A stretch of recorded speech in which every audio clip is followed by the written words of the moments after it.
6, do 9 ao 11, nós lemos o seguinte: vocês não sabem que os perversos não herdarão o reino de Deus? Não se deixem enganar, nem imorais, nem idólatras, nem adúlteros, nem homossexuais passivos ou ativos, nem ladrões, nem avarentos, nem alcoólatras, nem caluniadores, nem trapaceiros herdarão o reino de Deus. Assim foram alguns de vocês, mas vocês foram lavados, santificados, justificados no nome do Senhor Jesus Cristo e no Espírito do nosso Deus. Então nós estamos diante aqui de um texto interessante que nos lembra a obra de Jesus. O tema da nossa lição é antes e agora. E Paulo basicamente está fazendo aqui um contraste. Quando você olha para o texto, você olha para todo o capítulo, você vai ver que ele está fazendo um contraste com aqueles que são chamados injustos, versus contrastando com aqueles que são herdeiros do reino de Deus. Ele está fazendo um contraste com aqueles que são chamados impuros, com aqueles versus que são lavados, regenerados, santificados. Então, Paulo está propondo para os coríntios, para a igreja de Corinto, esse contraste. Paulo está mostrando que existe algo na nossa caminhada, do nosso encontro com Cristo Jesus, que nos torna de impuros para lavados, que nos torna de injusto para santificados, que nos muda de status. Essa lição, entre outras coisas, ela vai falar para a gente sobre conversão. Ela vai trazer para a gente bases sólidas que a gente deve pensar, deve olhar e deve compreender a conversão, a doutrina, que a gente chama de conversão, aquilo que Deus faz em nós e nos transforma. Nós estamos vivendo num momento complicado da história. Antigamente, você pensa que na época de Paulo, ou na época dos nossos pais, talvez, quando os nossos pais tinham aí seus 25, 30 anos de idade, uma série deles começaram de novo a vida. A gente saía de uma região para outra, as pessoas tinham um tipo de vida, às vezes exerciam a vida de uma determinada maneira, e aí tinham lá suas decepções, ou antigamente, o cara cometia lá, ficava devendo na cidade, ou traía a família, alguma coisa assim, o cara ia embora de uma cidade e começava a vida nova lá num outro estado. E você não conseguia praticamente ligar as duas vidas. Por quê? Porque o mundo era diferente, o mundo era a cavalo, o mundo era a gente dependia dos correios naquela época, O mundo era por carta. Se você fosse embora, ninguém te achava, não tem Google, não tinha nada. Então a gente tem essa pretensa noção de que hoje em dia é muito mais difícil com o relativismo a gente mudar. E não apenas mudar, mas iniciar e reiniciar uma nova vida. Hoje as coisas são muito, muito vivas, muito vívidas, muito na cara da gente. Hoje você tem, eu brinco com minha mãe, eu falo, mãe, eu sou feliz que na minha época, mal e mal tinha máquina fotográfica em casa. Porque minha mãe, do jeito que ela usa o WhatsApp hoje, o telefone, eu fico imaginando como é que seria a minha vida ia ser exposta, E eu não sei nem se eu sobreviveria, porque ela gosta do WhatsApp dela ali. Então imagina, a gente expõe demais a vida da gente. Então, ao mesmo tempo que você vê foto de algumas pessoas na igreja, louvando ao Senhor, você vai nos feeds, você vê o cara está aqui louvando ao Senhor, na outra ele está numa balada, com um copo de bebida na mão, E a gente fica em dúvida, muitas vezes, peraí, quem está aqui? Ao mesmo tempo que você vê uma publicação falando do amor por Jesus, você vê uma publicação xingando alguém, ou da mesma pessoa. Então, a gente precisa entender que, mais do que nunca, na cultura que nós vivemos hoje, no tempo que nós vivemos hoje, nós precisamos retornar a ideia real do que é ser convertido, do que é conversão, do que conversão ela espera de nós, do que exige de nós uma vida que se diz uma vida de pessoas devotadas ao Senhor. Paulo está fazendo isso em toda a carta de Coríntios. Paulo está fazendo, além de exortações, Paulo está fazendo aqui todo um processo de discipulado. Paulo está ensinando a igreja de Corinto de como eles deveriam viver como pessoas que se dizem salvos em Cristo Jesus. Como que eles deveriam se comportar? Quais as expectativas que existem para aqueles que se dizem salvos, pertencentes ao reino de Deus, para aqueles a quem Cristo Jesus e a morte de Jesus foi efetiva. Paulo está falando isso aqui em todo o tempo. Ele está falando do tipo de sabedoria que esse povo precisa ter, ele está falando do tipo de vida que esse povo precisa ter, e ele vai começar a falar que há uma necessidade de uma moralidade transformada. A necessidade de uma vida redimida. A conversão envolve uma mudança drástica e profunda na maneira de viver. Nosso versículo-chave é o versículo 11, pode passar aí, por favor. Ele fala, olha, vocês, assim foram alguns de vocês. Ele vai dizer que toda a lista que ele vai fazer antes, que a gente vai ver detalhadamente, era a atitude que alguns daqueles faziam. Eu estava lendo um comentário, o comentarista diz assim, parece que quando a gente lê a carta de Romanos, a impressão que dá é que Paulo está falando para não crente, que Paulo está dizendo para pessoas que são completamente longe, estão completamente longe de Jesus. Mas aí ele fala, pelo menos por 20 vezes nesse trecho que a gente está lendo aqui, Paulo faz questão de chamar aqueles homens e aquelas mulheres para quem a carta está sendo dirigida de irmãos. Paulo está dizendo que ele está escrevendo para pessoas que conhecem a Cristo Jesus e que passaram por esse processo de entendimento do Evangelho, da pregação do Evangelho. Eles ouviram o Evangelho. E esse Evangelho precisa agora começar a transformar. Então, Paulo está dizendo, vocês foram assim. Então, implica a necessidade, quando nós falamos de conversão, há uma necessidade, se é que eu posso usar a palavra necessidade, mas eu acho que é automaticamente implícito na ideia de conversão uma transformação e uma nova maneira de viver, uma nova forma de caminhar. Na classe de batismo, eu estava conversando com os meninos, eu perguntei, conversão é uma mudança, é um giro de 360 graus na nossa vida, certo? E muitas vezes a gente fala, certo, mas não, porque 360 graus você dá o giro e volta no mesmo lugar. Conversão é uma mudança de 180 graus. Você está indo para a direita, você vai para a esquerda, desculpa, Doni, você está indo para a esquerda, você vai para a direita. Você está indo para frente, você vai para trás, você está indo para cima, você vai para baixo. Você muda de direção. Não apenas no nosso destino eterno, mas na nossa vida diária, cotidiana. Algo acontece dentro de nós, algo se transforma dentro de nós. Então, a gente vai estar diante da aula de hoje com esse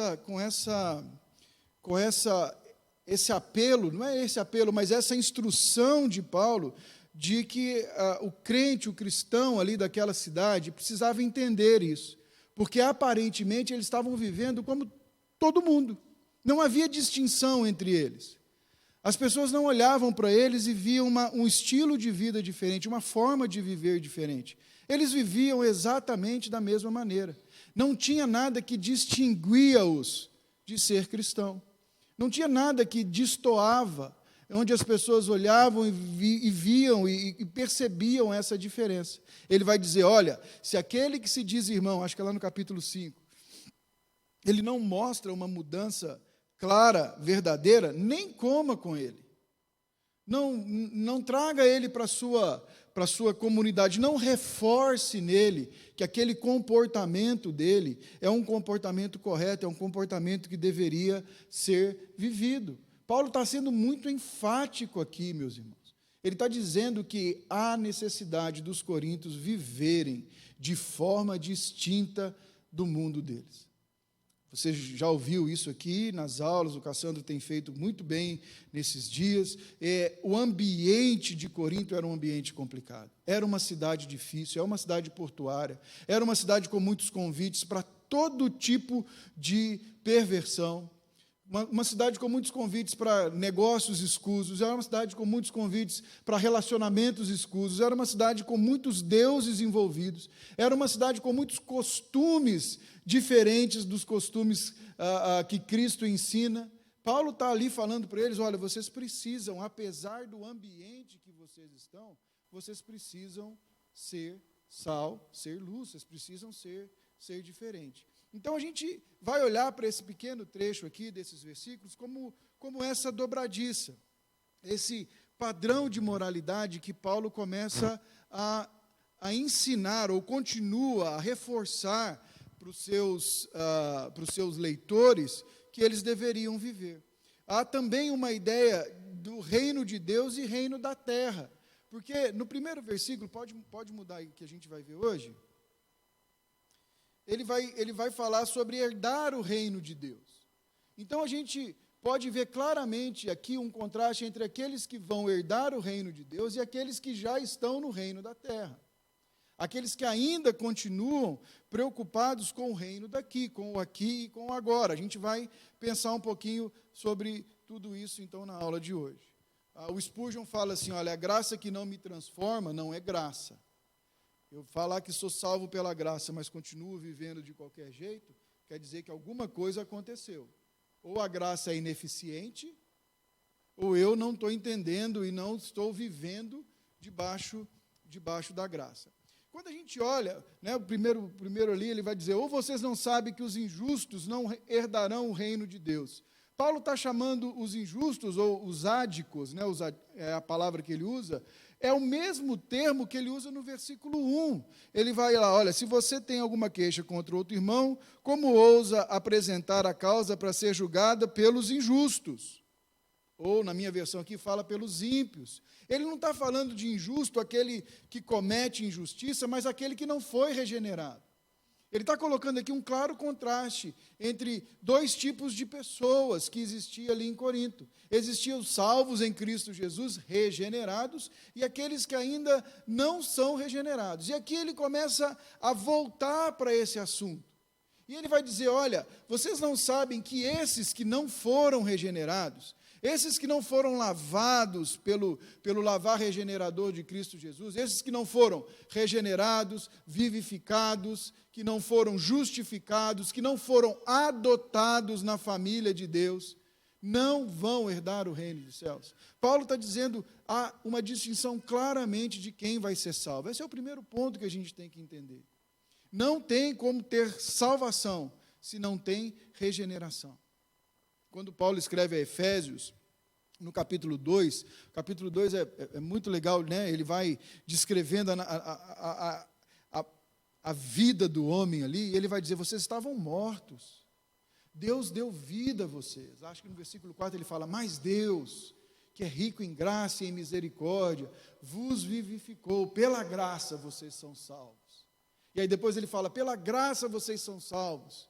E isso não vem de vós, né? A graça e pela fé é dom de Deus. Ele vai mostrando para a gente essa obra regeneradora do Senhor. Então, conversão é esse processo onde Deus vai nos transformando, vai nos vivificando, vai dando vida para a gente de novo, vai trazendo a gente para um outro status. E aí ele fala, vocês não sabem que esses que não são regenerados, esses que não foram lavados pelo sangue, purificados, justificados pelo sangue de Jesus, eles não herdarão o reino de Deus. E aqui eu quero pensar um pouquinho sobre a nossa ideia de reino de Deus. Nós muitas vezes pensamos no reino de Deus como algo futuro. O reino, ele é só algo que vai vir lá na frente. Quando a gente olha para as Escrituras, a gente vai olhar para alguns textos e nós vamos ver que alguns textos vão mostrar para a gente que o reino de Deus realmente vai ser desfrutado no futuro, plenitude do reino de Deus no futuro, na segunda vinda de Jesus, na parúzia. Mas nós olhamos para alguns textos que mostram para a gente que nós podemos entrar e começar a desfrutar do reino de Deus aqui, agora, ainda nessa vida. O reino de Deus também pode ser apresentado para nós e nós podemos desfrutar com o tempo que nós vivemos aqui. E reino de Deus na Bíblia também tem a ver com o reinado de Deus. É o que eu coloquei aqui, ó. Reino de Deus é o reinado soberano de Deus, que vai se expressar em diversos estágios durante a história da redenção. Então, o reino de Deus é a gente estar submetido ao reinado do Senhor. É saber que temos um Senhor, que temos alguém que nos comanda, alguém que nós devemos a nossa vida, devemos satisfação, alguém que nós precisamos nos submeter, que tem o senhorio, e aí por diante, é o reinado de Deus sobre nós. Paulo está dizendo isso. Olha, aqueles que ainda não foram regenerados, eles não vão herdar essa vida futura. Mas há algo também interessante, eles também não vão participar do já. Eles não vão participar das bênçãos que há em Cristo Jesus hoje, agora. Eles não vão desfrutar daquela paz que excede todo o entendimento em Cristo Jesus. Eles não vão desfrutar de uma série de circunstâncias que somente aquele que é lavado, remido e que vive a vida de senhorio do Senhor desfruta plenamente enquanto está vivo.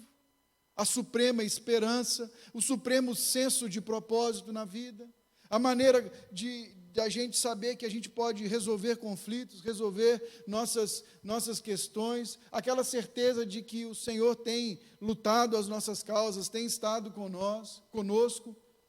Esses que são injustos, eles não vão participar disso agora. Eles não vão ser inseridos no reino de Deus hoje e agora. Eles não vão ter essa suprema esperança que há em Cristo Jesus. Então, a gente tem que olhar para esse momento que Paulo está dizendo. Ele está dizendo assim, olha, aqueles que são injustos, aqueles que não foram regenerados, eles não vão participar nem do futuro e nem do agora. Alguns de nós, quando ainda não conhecíamos a Jesus,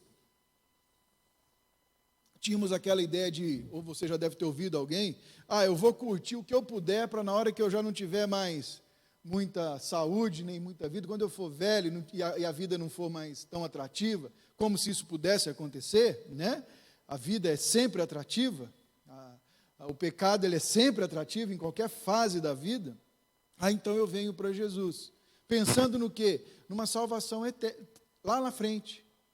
A gente vai desenvolvendo uma certa dicotomia, achando que a gente está preocupado demais em ser salvo.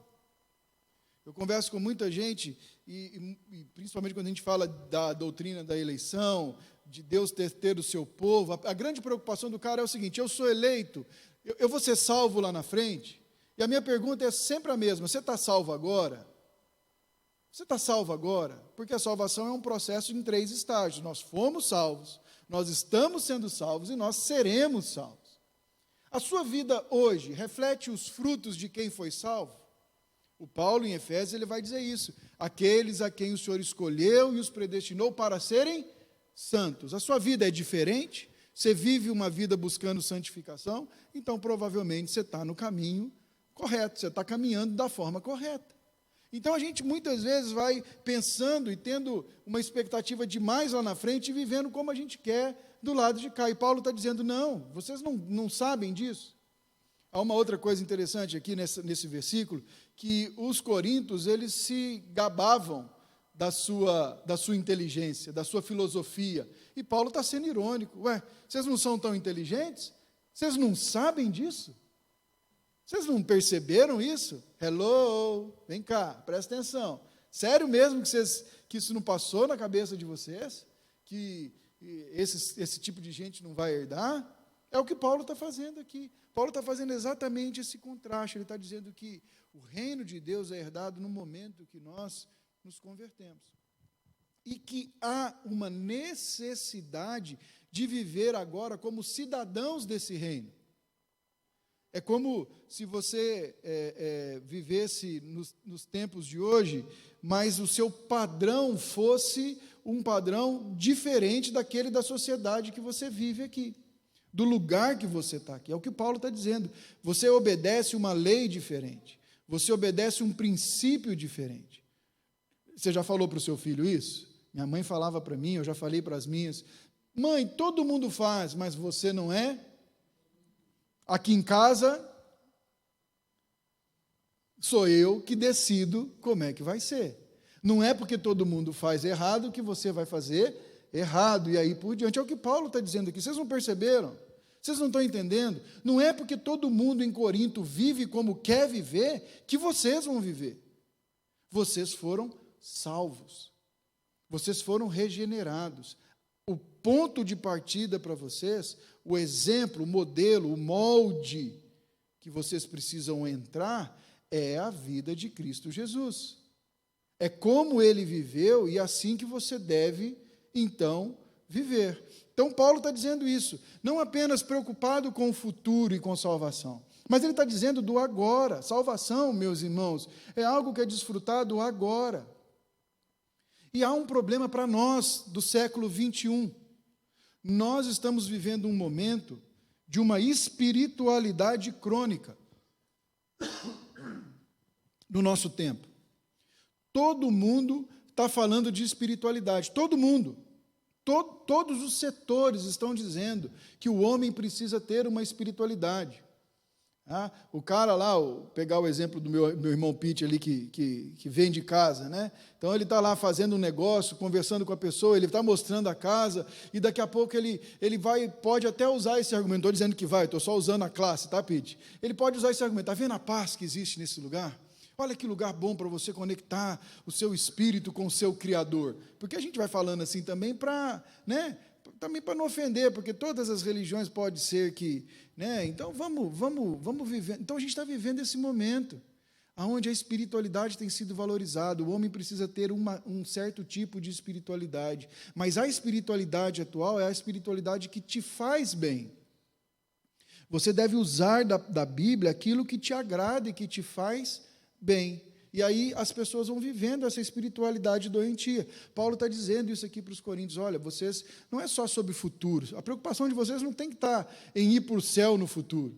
A preocupação de vocês tem que ser se quando você ora, venha o teu reino, seja feita a sua vontade, assim na terra como ela é feita no céu, se isso acontece. Se você já está desfrutando dessa dimensão da relação com Deus, aonde a vontade de Deus é feita completamente, totalmente na sua vida, e você está disposto a viver pela vontade de Deus. Então, Paulo está dizendo isso aqui para os coríntios. E aí ele começa uma lista interessante. E ele vai dizer, o próximo aí,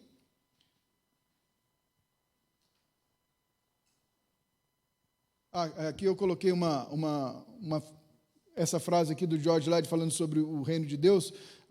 A gente desfrutar o reino de Deus aqui hoje, na comunhão cristã, ele fala assim, a comunhão da igreja cristã deve ser a comunhão de pessoas em meio às quais a vontade de Deus é feita, um pedacinho do céu na terra. Quando ele está falando sobre o reino aqui e agora, ele está dizendo que a igreja, esse agrupamento dos convertidos em Cristo Jesus, aquilo que caracteriza os que herdaram o reino de Deus, é a vida que eles têm agora, é a forma como eles conduzem a sua vida, as suas ações e os seus anseios agora dirigidos pelo Senhor.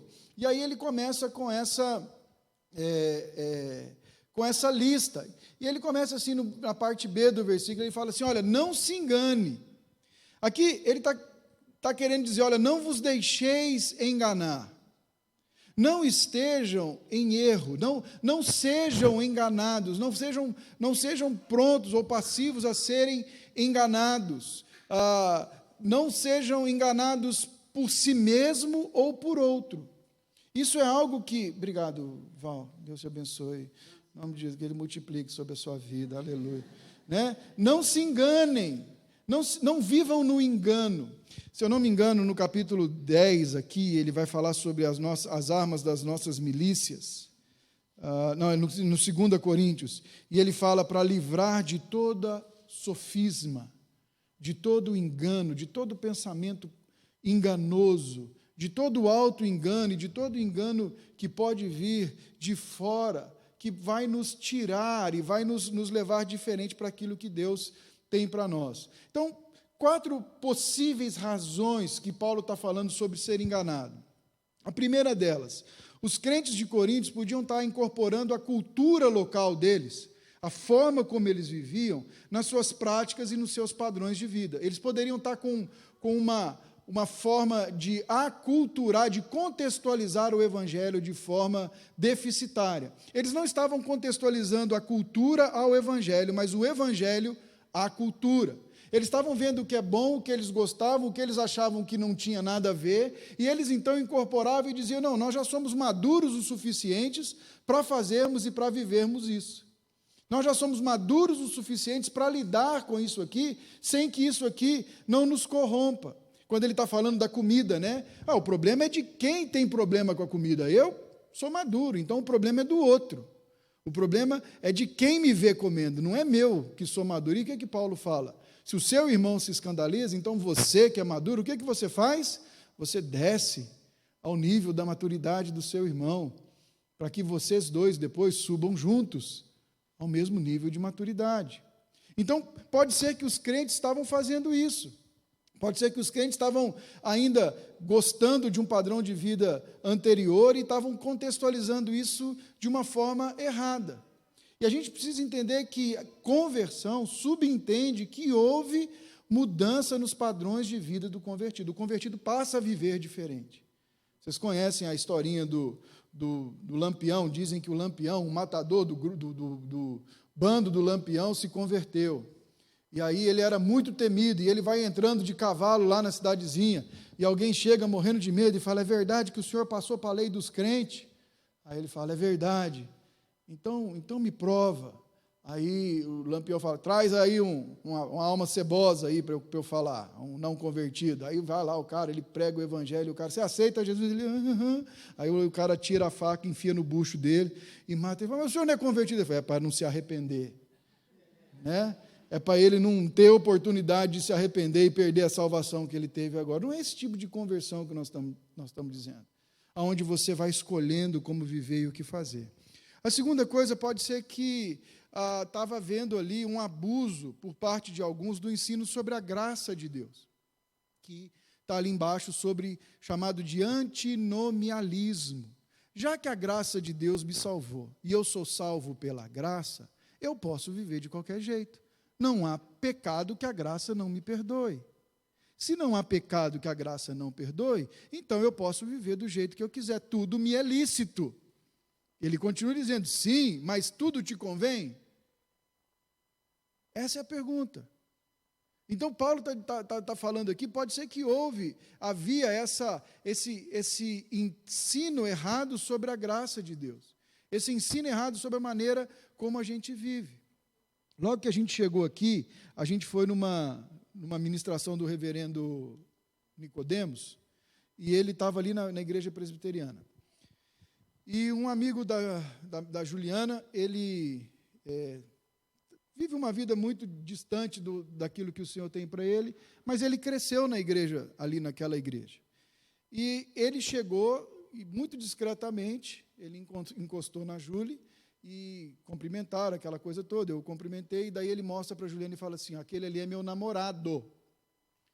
Aí a Juliana olhou, ficou olhando para ele, e ele foi, sentou lá, e ele, tipo assim, Deus me salvou, a graça de Deus. E o Nicodemos, ele, no meio da palavra, ele vira de repente e fala: olha, ele estava pregando em Efésios, vocês caçando lembram disso, Efésios 1, ele estava pregando, e aí ele fala exatamente esse versículo: se você foi eleito, não adianta você achar que você é eleito e está vivendo como você está vivendo, provavelmente você não é.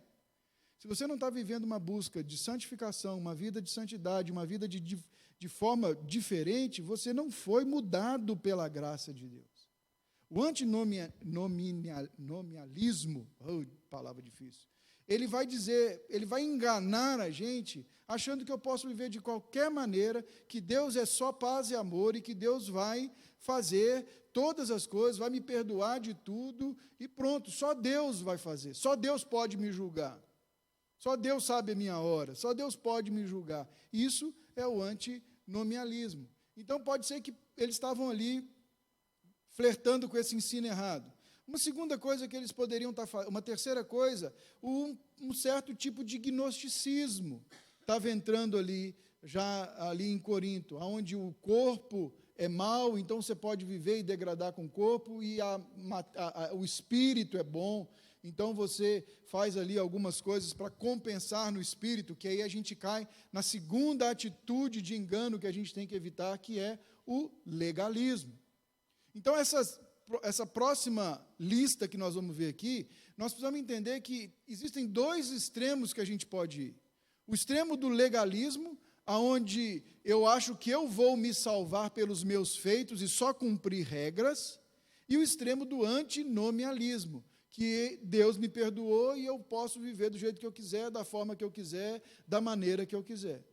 O legalista acusa o antinomialista de não ser crente. O antinomialista acusa o legalista de não ter intimidade com Deus. Mas, na verdade, todos os dois estão distantes do Senhor, porque eles estão lidando de forma errada com as coisas. Eles não entenderam realmente o que Deus fez e o que a conversão está implícita. E a quarta coisa que eles podem estar falando ali sobre essa influência judaizante também que poderia estar sendo colocada ali diante deles. Então, Paulo começa dizendo, não se enganem, não fiquem enganados. Primeira coisa, se alerte, você pode estar vivendo uma vida com o Senhor enganado. Você pode estar acostumado a estar na casa de Deus, acostumado com as coisas de Deus, saber toda o idioma, o crentez. Você pode saber falar o que as pessoas querem ouvir, na hora que elas querem ouvir, mas necessariamente não ter nascido de novo. Porque os frutos da sua vida não mostram isso. Você não está vivendo isso. Você não está fazendo dessa maneira.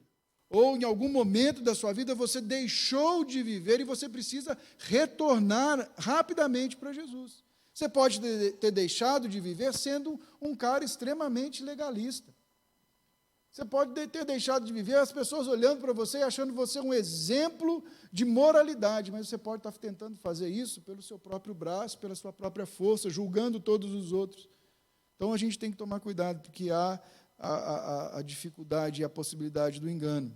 E ele continua dizendo lá com essa lista, eu acho que isso. Aí ele começa uma lista, então não se engane, versículo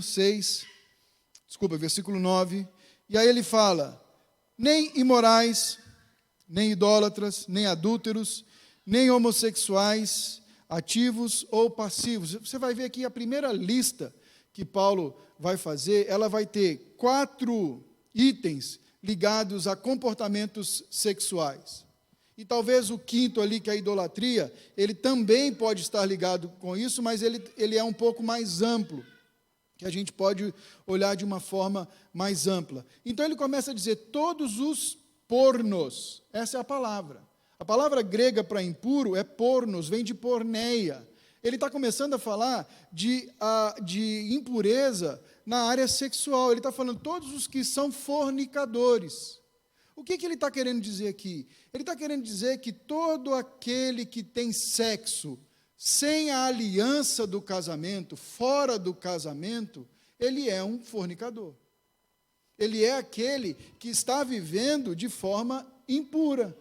Porque a gente vai ver daqui a pouco, a gente vai ver que isso aqui é uma maneira de você, o sexo, né, como Deus trata o sexo, ele trata dentro da aliança, do contexto de aliança.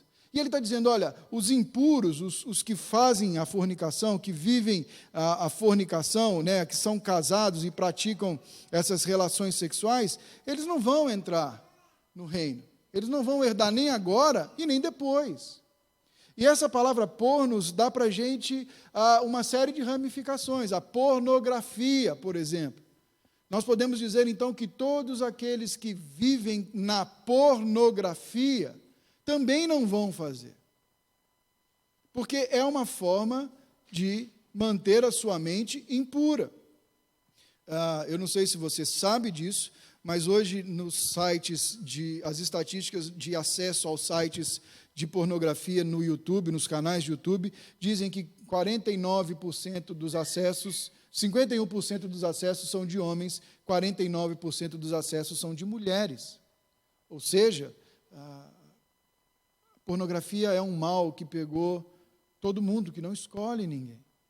A pornofonia Esses dias nós fomos numa festa, e, irmãos, eu vou falar para vocês, eu fiquei assustado com as músicas que estavam tocando, e as pessoas estavam ali como se nada tivesse acontecendo. Sabe aquela vontade, eu brinquei depois casando, deu vontade de chegar em casa e tomar um banho? Porque foi tanta surra né, que a gente tomou ali, de palavras de baixo calão, que eu estava me sentindo sujo. Entende? Você está ali, eu estou lá, minha esposa, meus filhos, minhas filhas, a gente olhando aquilo, eu falei, meu Deus do céu. E as pessoas como se absolutamente nada tivesse acontecendo. Né? Naquele ambiente, como se nada tivesse acontecendo. Então, ele está falando os pornos, aqueles que estão vivendo, praticando sexo, sem estar casados, ou sem estar dentro da sua relação de aliança.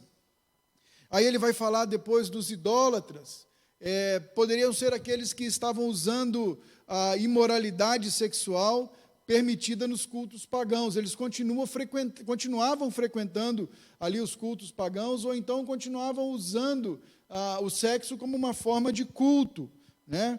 E aí ele vai falar sobre os adúlteros, que é aqueles que têm sexo extraconjugal, fora da aliança do casamento.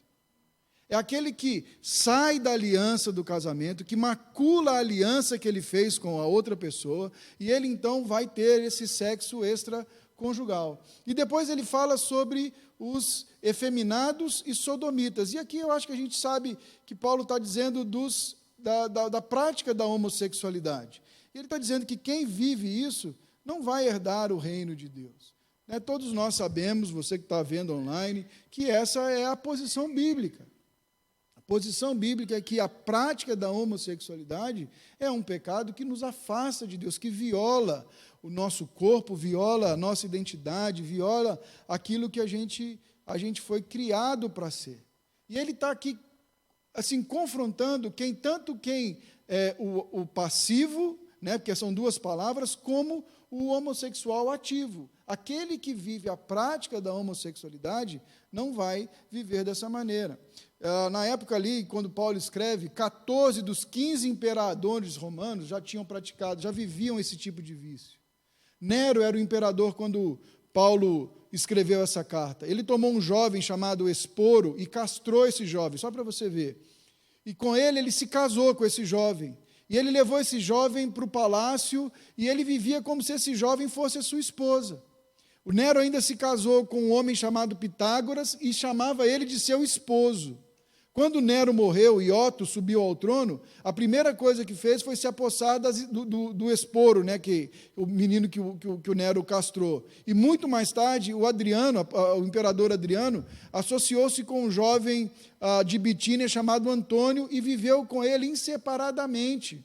E quando esse jovem morreu, ele fez dedicou e ele canonizou esse jovem. Essa era a civilização da época.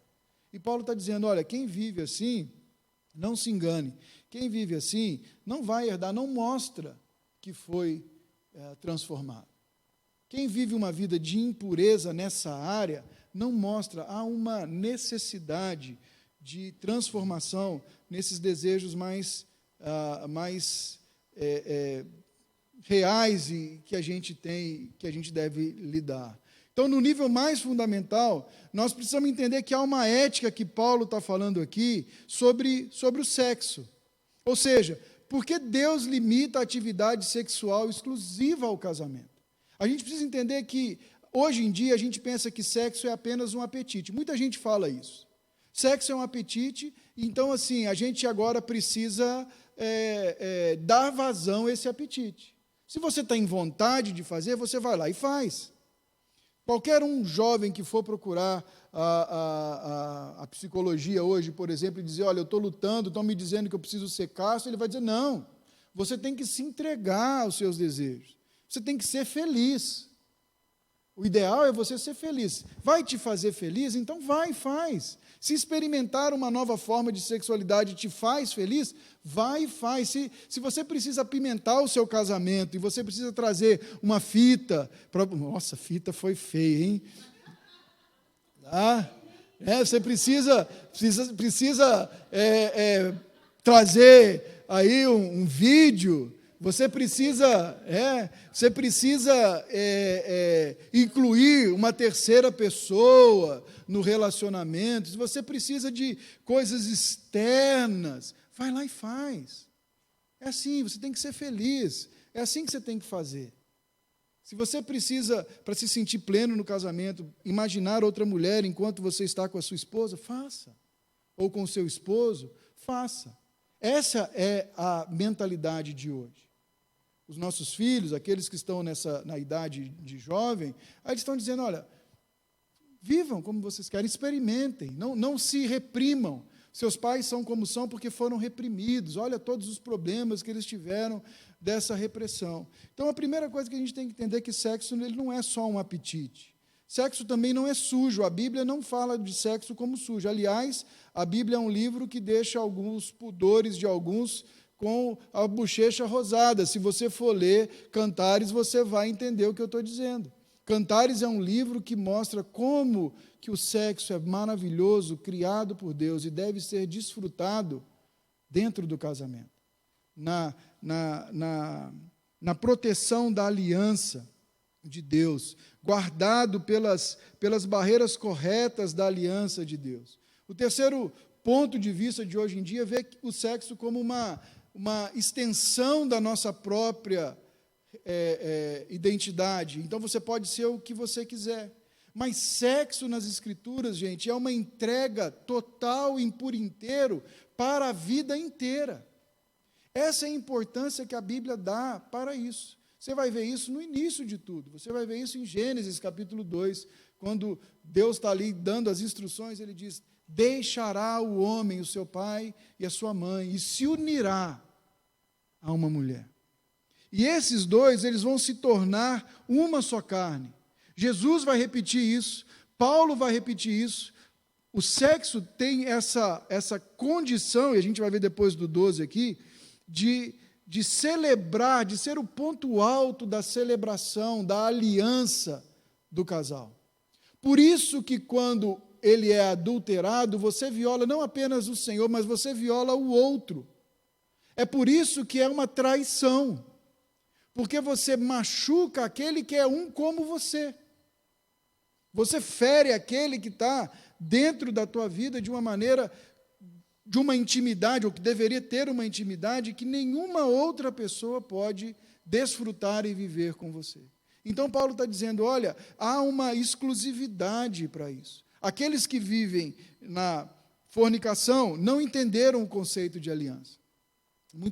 Muita gente vem falar, olha, por que sexo é só para o casamento? Por que a Bíblia fala isso? Aonde que a Bíblia fala isso? Porque a gente vive querendo sim e não, né?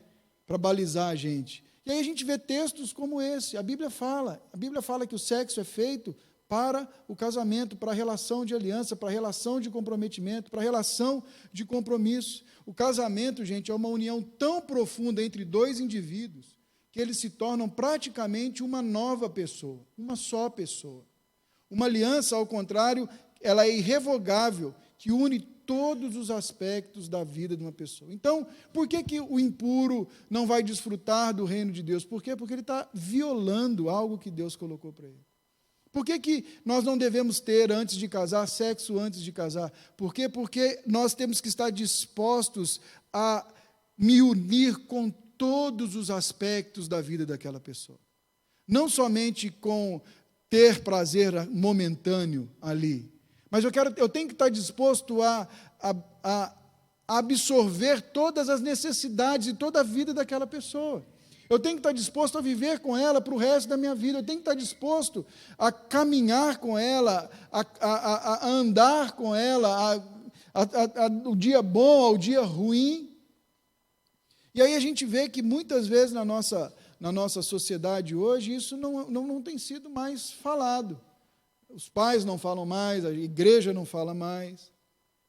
Mas é pecado porque viola algo que Deus chamou para ser exclusivo. E aí hoje você está exclusivamente com um, amanhã você está exclusivamente com o outro, depois de amanhã você está exclusivamente com o outro. E essa relação, ela é capaz de criar vínculos. Gente, não existe sexo casual. Ele sempre produz alguma coisa em alguém. Sempre. O cara encontrou numa balada, numa noite, saiu, ficou, tal, aí depois voltou, encontrou daqui uns dias, tal, e aí foi, daqui a pouco já começa, não me ligou, daqui a pouco o cara já está stalkeando a pessoa na rede social. Sempre tem um resquício. Sempre fica algo, porque o sexo é esse ponto alto da união entre duas pessoas. Eu trouxe aqui uma literatura interessante que, para quem é casado, e para quem ainda não é e quer casar, esse livro aqui, O Significado do Casamento, Timothy Keller. E eu separei algumas excertos aqui que ele fala. Ele fala o seguinte,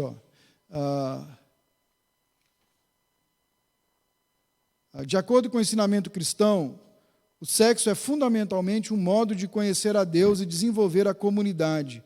E quando for usado para esse fim e não para satisfação pessoal, resultará em mais satisfação do que se pode imaginar. E aí ele vai dizendo, em outras palavras, o casamento é uma união tão profunda entre dois indivíduos que eles se tornam praticamente uma só nova pessoa. E essa aliança une todos os aspectos da vida de duas pessoas. Em amor, elas perdem parte considerável de sua independência. E em amor doam-se inteiramente uma à outra. Então tem a ver com doação. Paulo está dizendo que os que vivem dessa maneira, eles não se doam, eles estão simplesmente se satisfazendo. Eles estão vivendo para si mesmo, do seu próprio jeito. E é interessante que ele vai dizer aqui, o Keller vai dizer que no Antigo Testamento a gente tem a ideia da renovação das alianças, e ele vai dizer isso aqui, o mesmo se aplica à aliança do casamento. Quando você se casa, faz uma aliança solene com seu cônjuge. É um grande dia, seu coração se enche de satisfação. Com o passar do tempo, contudo, é necessário reavivar a chama dentro do coração e renovar o compromisso. É preciso haver oportunidade de relembrar tudo o que a outra pessoa significa para você e se entregar novamente. O sexo entre marido e mulher é a forma singular de renovar a aliança. Aliás, sexo é talvez o meio mais poderoso que Deus criou para ajudar você a se entregar inteiramente a outro ser humano.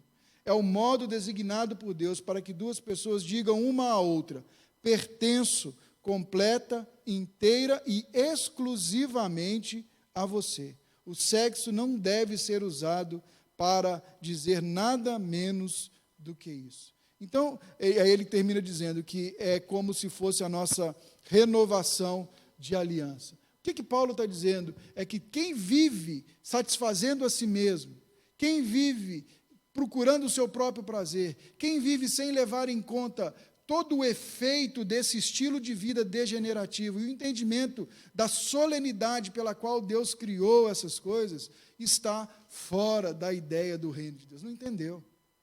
E é mais interessante que ele está dizendo aqui, não é quem pecou isoladamente. E aqui é muito importante a gente dizer que o pecado isolado, ele é tão nocivo e tão perigoso quanto o estilo de vida pecaminoso. Mas ele está usando aqui e dizendo que aquele que é um fornicador, aquele que tem essa prática comum na sua vida e que não vê isso como errado. Aquele que adulterou uma vez e que agora ele faz isso continuamente e constantemente. Isso não pesa mais na consciência dele. Ele está tão cauterizado que isso não pesa mais na consciência dele. Não é aquele que teve um problema de relação com pessoa do mesmo sexo e buscou ajuda.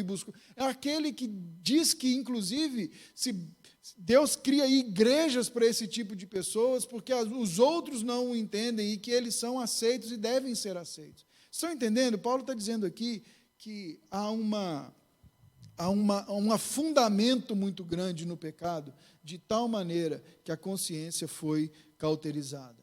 Então, podemos resumir aí a ética sobre isso da seguinte forma: sexo é para ser usado no casamento entre um homem e uma mulher. Então é assim que a gente deve olhar, e é isso que Paulo está dizendo.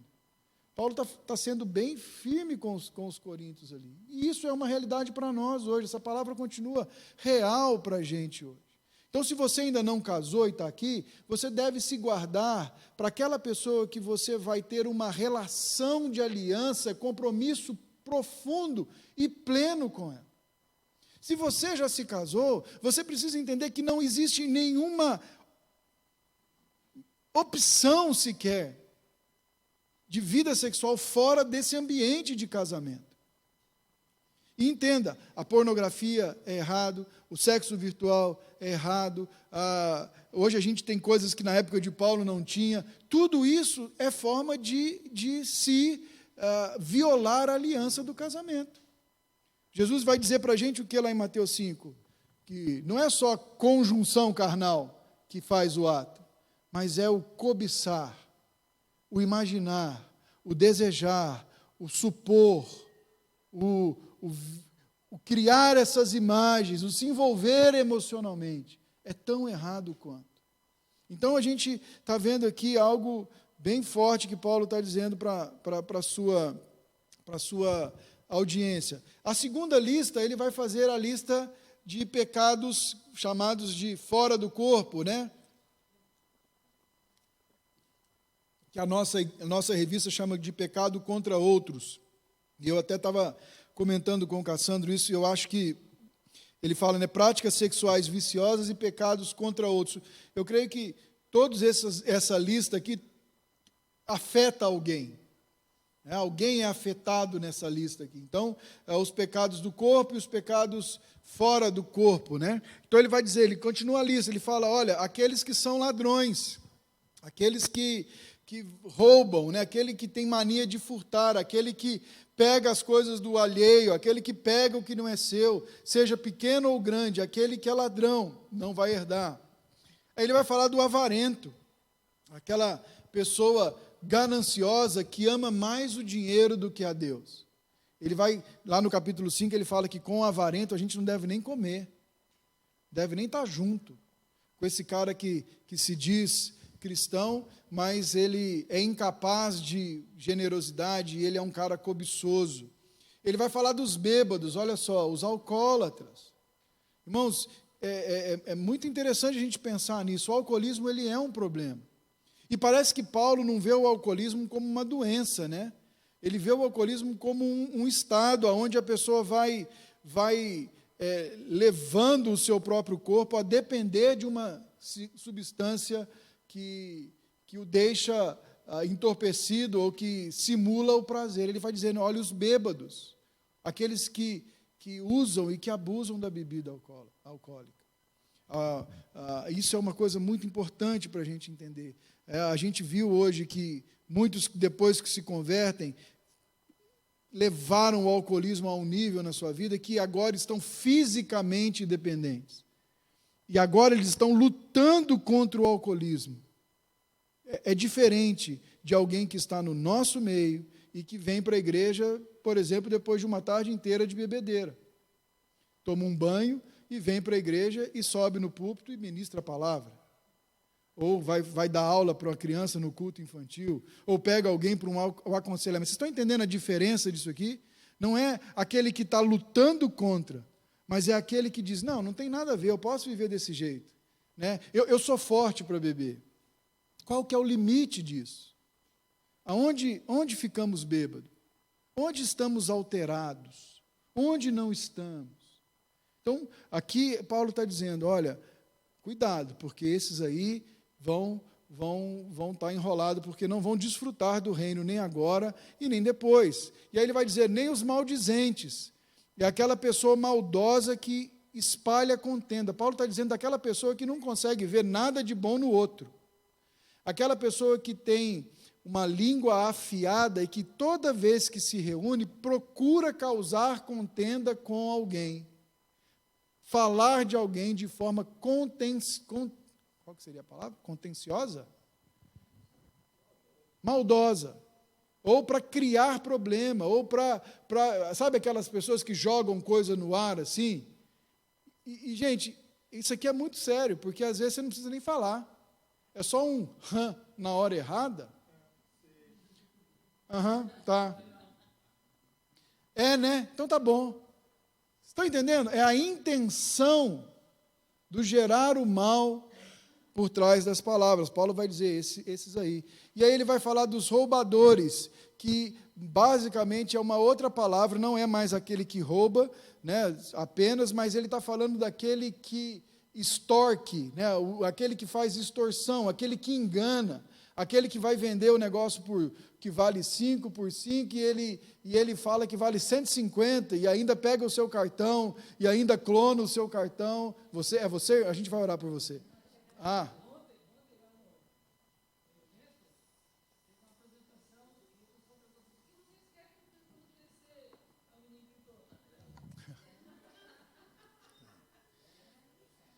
A gente até espera numa comunidade que eles estão vendo isso, e isso é uma realidade que nós, como igreja, precisamos mudar. É triste. Mas, por exemplo, eu vou contar uma outra história. Eu estou na missão, há uns anos atrás, e aí dei carona para um rapaz que tinha chego com família, filho pequeno.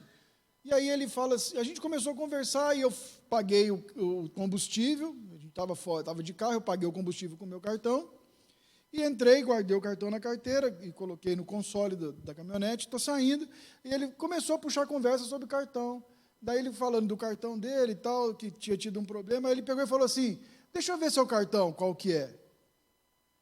Sabe aquele negócio que você falou assim, vê meu cartão? Eu falei, não, qual que é o seu cartão? Ele falou, meu cartão é tal. Eu falei, o meu é o mesmo, é o mesmo banco, é Bradesco igual, e não deixei ver.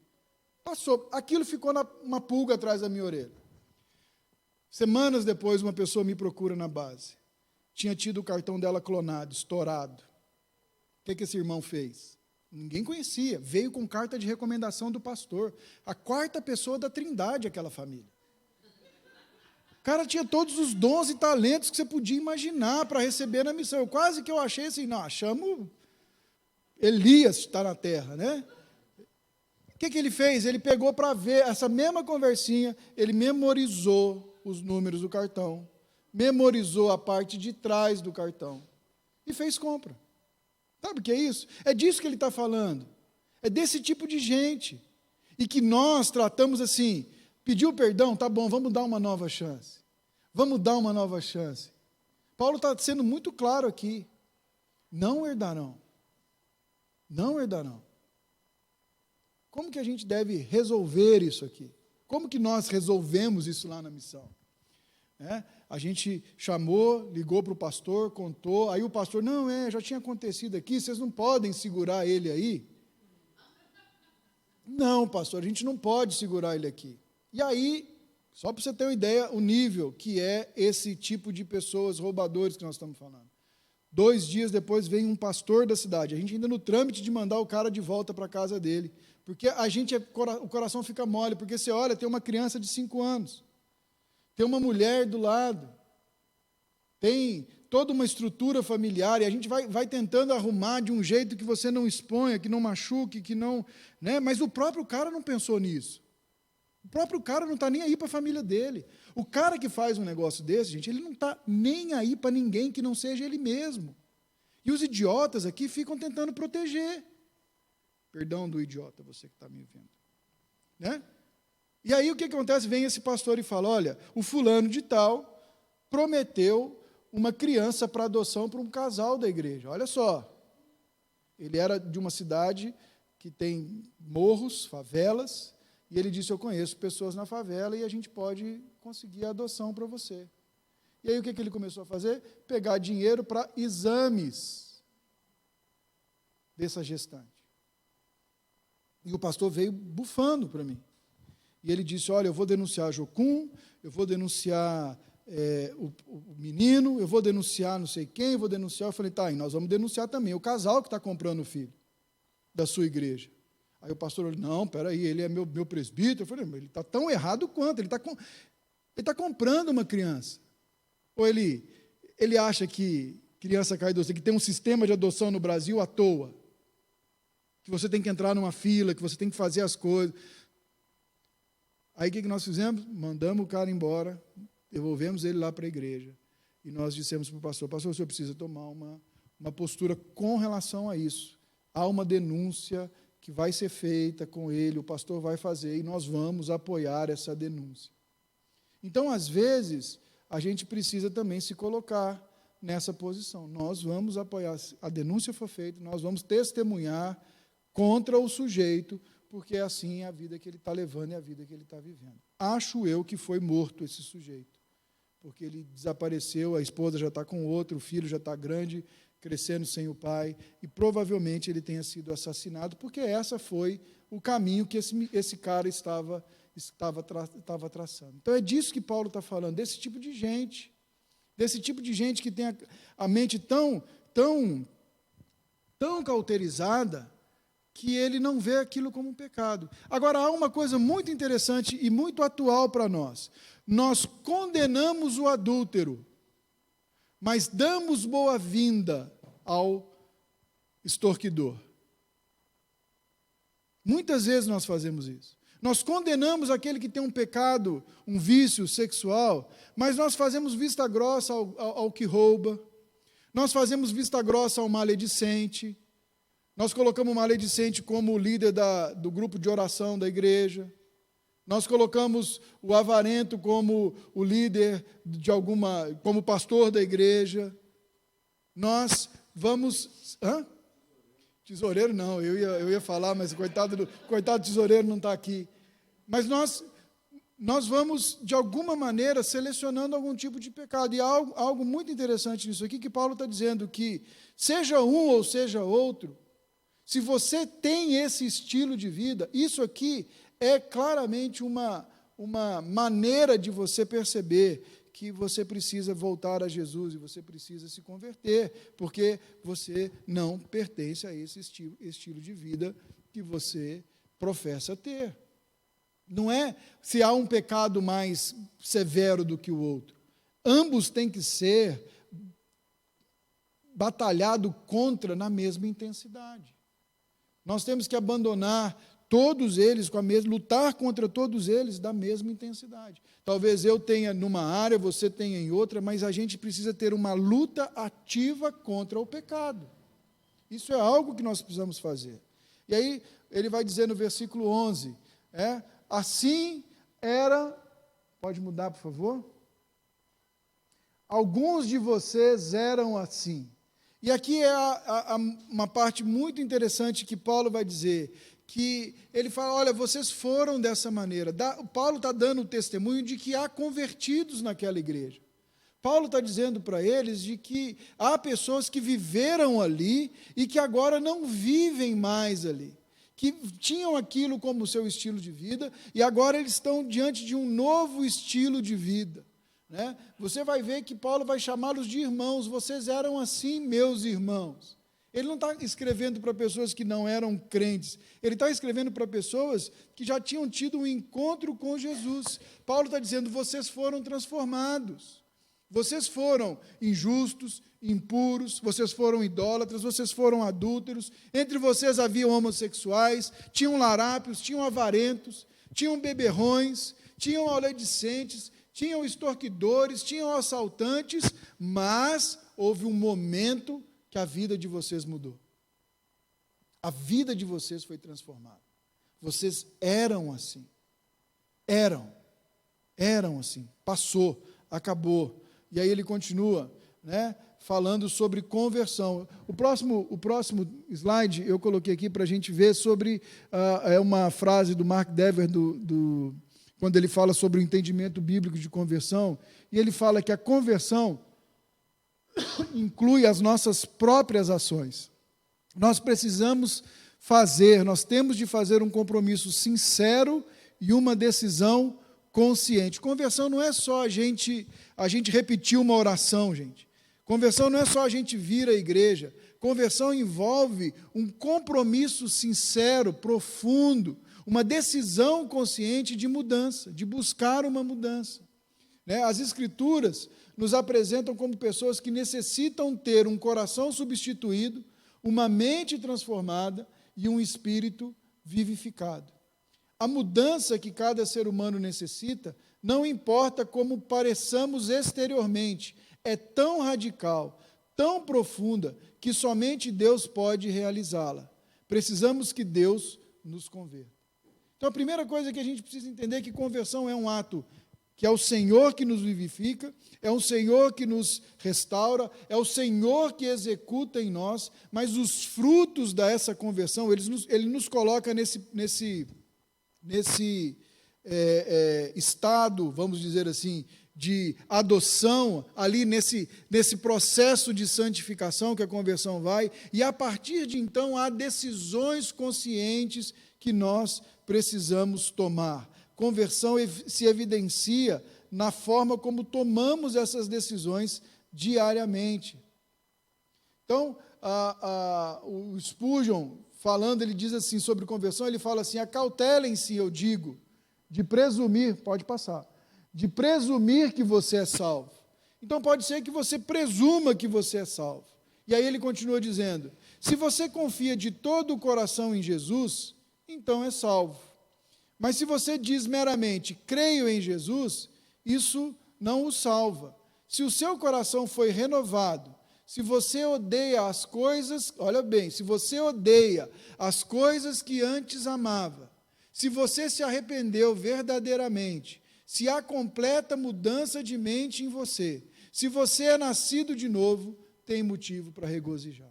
Então, o que Paulo está dizendo para os coríntios e o que Paulo está dizendo para a gente hoje? Que esse processo de ter sido lavado, justificado e santificado, que ele vai dizer para a gente, né? Lavados, santificados e justificados, é esse processo que envolve esse arrependimento, essa completa mudança e essa nova forma de viver. Nós somos lavados dos nossos pecados, então a partir de agora aquele tipo de comportamento não nos cabe mais. Eu não quero mais aquilo para mim. Eu tenho aversão àquilo. Quando eu peco, quando eu cometo um pecado, eu tenho uma tristeza profunda, não pela consequência que eu posso ter, mas pela distância que aquilo está me mantendo do Senhor. Então ele está dizendo isso, quando você se arrepende verdadeiramente, se há uma completa mudança, se você busca essa mudança, se você se esforça, se você coloca toda a sua dependência em Cristo Jesus, se você dá passos para isso, você está vivendo esse processo de santificação, você está sendo separado, né, separando-se de Deus. Isso só é possível acontecer quando há justificação. Quando você foi declarado justo diante de Deus pelo Senhor. E aí o Spurgeon continua. Mas se não há uma mudança vital, olha só como ele coloca aqui, se não há nenhuma devoção interior, ou seja, os seus amores são redirecionados, as suas motivações internas são redirecionadas. Agora você não cultua mais a si mesmo. Você não rouba porque você quer ter muito isso aqui, e você precisa de mais, e você te dá prazer. Você não se deita com alguém porque você quer satisfazer uma vontade da sua carne. Você não olha para outra mulher porque talvez você esteja insatisfeito com aquela, ou você acha que precisa de mais 2 ou 3. Você não fica falando mal dos outros, mas agora ao contrário. Há uma ânsia, uma busca, um desejo pelo Senhor. Há algo nascendo no seu coração. Há aquele desejo de ouvir a palavra, aquele desejo de buscar a palavra, que Deus vai colocando em nós. Há aquela coisa que vai movendo no nosso interior. O Spurgeon está dizendo, se não há nenhuma devoção interior, se não há nenhum amor a Deus, se não há oração na sua vida, se não há obra do Espírito, se não há confissão, se não há obra do Espírito, então a confissão, eu sou salvo, é apenas uma afirmação ousada do seu próprio coração. Ela pode até iludi-lo, mas ela não salvará. Em outras palavras, o que Paulo está dizendo, o que Spurgeon está dizendo para a gente, o que Paulo estava dizendo para os coríntios e para nós, é que a salvação gera em nós frutos dignos de arrependimento. Transforma em nós a nossa forma de viver. Transforma em nós os nossos amores. Transforma em nós aquilo que queremos, ansiamos, buscamos, desejamos. Transforma em nós a nossa mente, renova a nossa mente em Cristo Jesus, coloca dentro de nós um novo padrão a ser perseguido, a ser buscado, a ser desejado por nós. Coloca em nós um desejo de ir contra o pecado, de não se entregar ao pecado. E quando isso acontecer, coloca dentro de nós esse desejo de consertar o quanto mais rápido pudermos. Tem um amigo que ele fala que o pecado é uma questão de velocidade. Quanto antes a gente foge dele, quanto mais cedo a gente corre dele, quanto mais cedo a gente confessa e deixa, melhor é para a gente. A gente vai correndo menos risco de ter a nossa consciência cauterizada. E aí ele continua, mas vocês foram santificados, foram lavados, foram santificados e foram justificados. Quando nós olhamos para a conversão, para a obra do Senhor, nós vemos que Ele nos chamou lá na eternidade. Paulo vai dizer isso para a gente em Efésios capítulo 1. Ele nos conheceu, Ele nos chamou pela pregação do Evangelho. Nós ouvimos a pregação do Evangelho, ela fez sentido para nós porque Ele nos deu vida. Ele nos vivificou, Ele nos colocou nesse ponto onde ouvimos o Evangelho, entendemos a nossa condição e nos arrependemos da nossa condição. Aí agora Ele nos adotou, nós somos família de Deus, nós vivemos agora, somos chamados filhos de Deus, e a partir de agora nós somos justificados, a justiça de Cristo é trocada pela culpa do pecado, fomos lavados do nosso pecado. E agora Ele nos coloca num estágio de santificação. Antes da santificação, todo esse estágio ele é monergista, ou seja, é Deus que faz em nós. Nós não nos salvamos. Nós não acordamos de manhã e falamos, eu quero ser salvo e eu vou ser salvo. Mas no estágio da santificação, ele é sinergista. Eu e Deus trabalhamos para que eu seja santificado. Ele me traz... Ele me lembra do meu pecado e Ele me dá condições de me arrepender e deixar o pecado. Ele me dá condições de lutar contra o diabo, contra o mundo e contra a carne. Ele me capacita para que eu viva isso. Ele me dá um padrão. E qual é o padrão? É a lista de Paulo somente? Não, o padrão é a pessoa de Jesus. O padrão que Deus nos dá de santificação é olhar para Jesus. É buscar a Jesus, é amar a Jesus acima de qualquer outra coisa, e acima de mim mesmo, né? E acima do que eu acho que eu deveria fazer, e do que esse mundo coloca para a gente hoje, o nosso tempo coloca para a gente hoje, ele coloca para a gente hoje que a gente merece. Você merece ser feliz. Você merece ser feliz. Aconselhava uma pessoa lá em Maringá, e eu me lembro dela dizer para mim, pastor, eu tenho que tomar uma decisão porque eu mereço ser feliz, né? Estava conversando com alguém, ele falou que eu mereço ser feliz. Aí eu falei, não, meu filho, você merece morrer. Você merecia a morte. Você é feliz porque Jesus morreu por você. A felicidade é a gente entender isso. Merecíamos a morte, mas o Senhor morreu por nós. Hoje nós celebramos a ressurreição de Cristo Jesus. A oportunidade que nós temos de lutar contra essa vida desregrada e degenerada que o pecado colocou para nós. Não pelas nossas forças e pelo nosso mérito, mas porque a ação do Espírito Santo tem agido em nós. Nós podemos a qualquer momento consertar a nossa vida. Por quê? Porque a ação do Espírito Santo de Deus tem agido em nós. Essa é a vantagem. Antes fomos assim. Entende? Eu acho que esse é o ponto que aqui, irmãos. Paulo está dizendo, vocês foram assim, vocês não precisam voltar a ser isso. Vocês não precisam conformar-se com esse estilo de vida. Vocês não precisam ter essa identidade em vocês. Vocês foram assim. Mas agora há uma nova vida colocada diante de vocês. Há uma nova vida que necessita de conversão diária, de mudança diária. Pode mudar ali, por favor. Nós somos salvos pela graça e pela fé. Essa salvação nos coloca nesse processo sinérgico, né? Onde o Espírito Santo me capacita para lutar e submeter a minha carne. Se alguém puder abrir Romanos 6,13, por favor, e alguém pode abrir Romanos 8,13.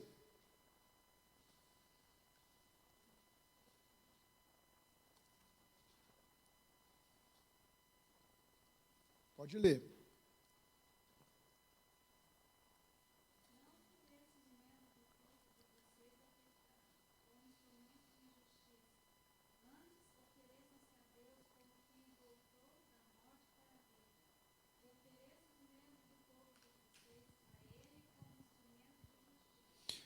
é o nosso envolvimento ativo nisso aqui. Não ofereçam o corpo de vocês como instrumento de injustiça. Antes façam isso como... Entende? Nós temos uma luta ativa, nós temos participação no processo de santificação. Nas nossas escolhas, no que eu vou ver, no que eu não vou ver, no que eu vou falar, no que eu não vou falar, em como aquele negócio vai me afetar. Às vezes é um excelente negócio, mas é escuso, eu tenho uma conta para pagar, então eu vou ter que ter escolhas corretas. Romanos 8 vai mostrar, né, o processo passivo agora, 8:13.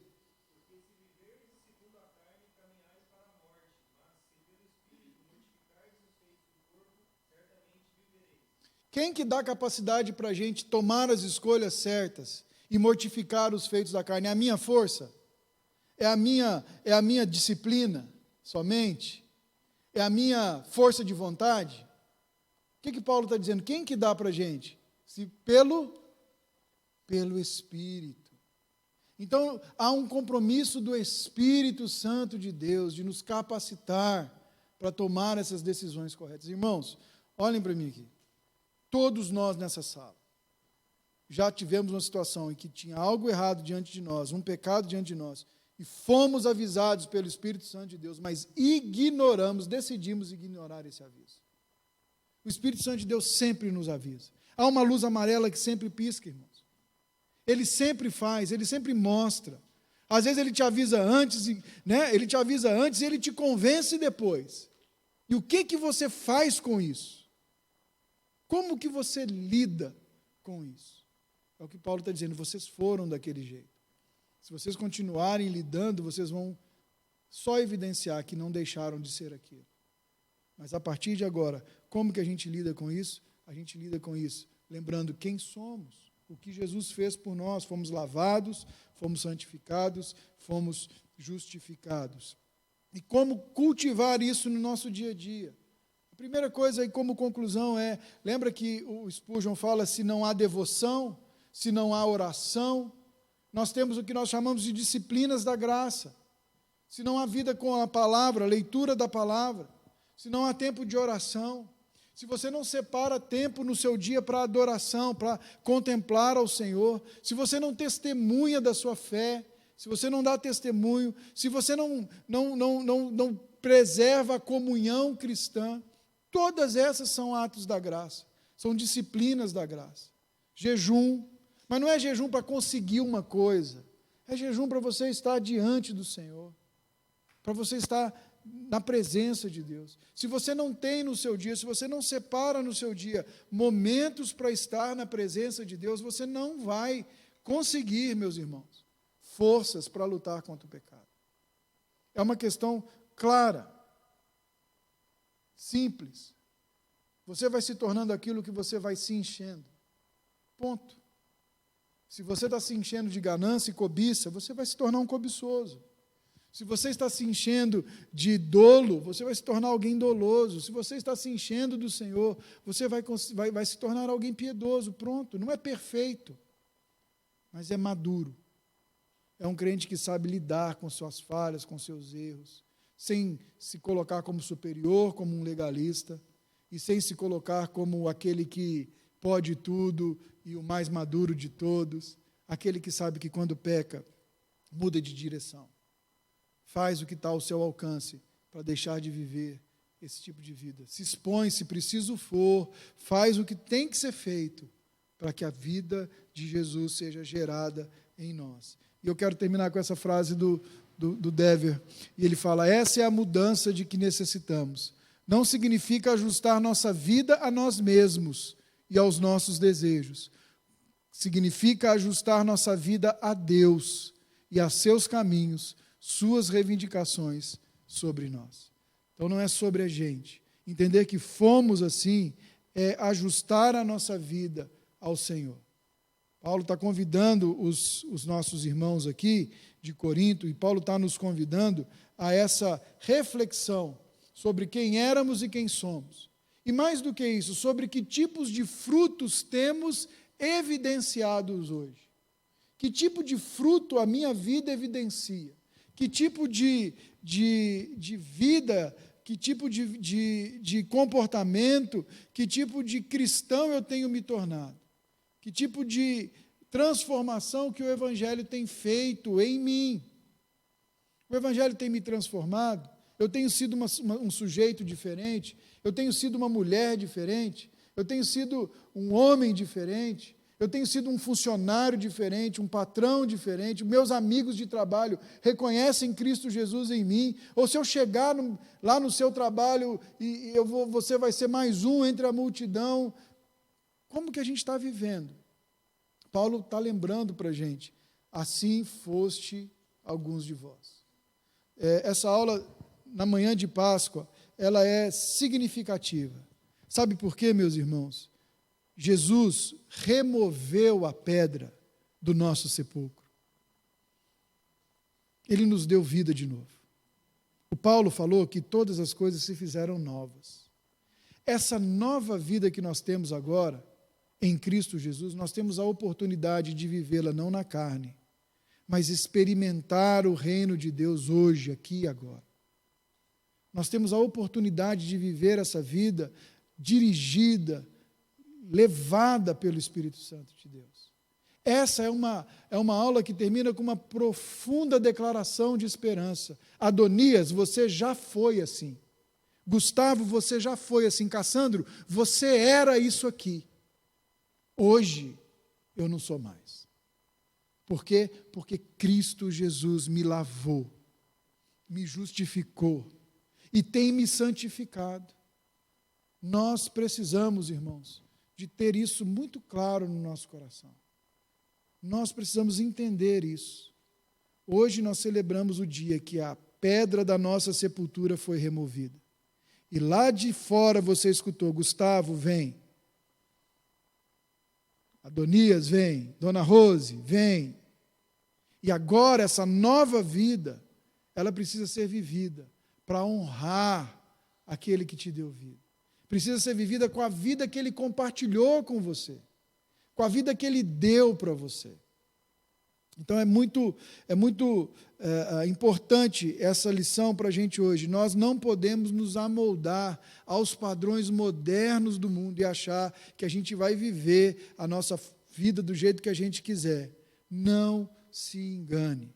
Se você não está mostrando frutos da sua conversão, talvez seja um momento de você se ajoelhar e dizer, Senhor, se eu não estou mostrando frutos porque eu estou longe, me aproxima, me perdoa, me traz de novo, eu quero viver uma vida santa que agrade ao Senhor e que me coloque nessa posição de testemunhar do seu amor. Então isso é algo que a gente precisa urgentemente gritar e bradar por aí, não somos como o mundo. Vivemos de forma diferente.